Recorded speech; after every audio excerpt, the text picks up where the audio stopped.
Okay? So, dahil meron pa akong buko salad, marami pa doon.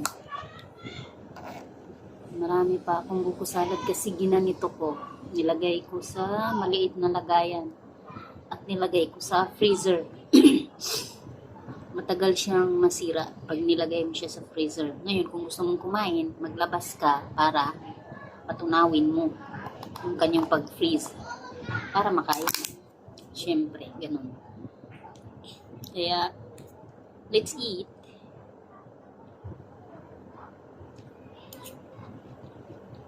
Mm.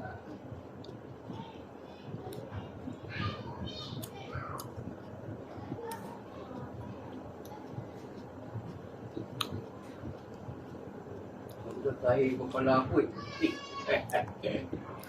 Walang pagkanin siya. Alam ko. Tanghali na ay ako lang pala.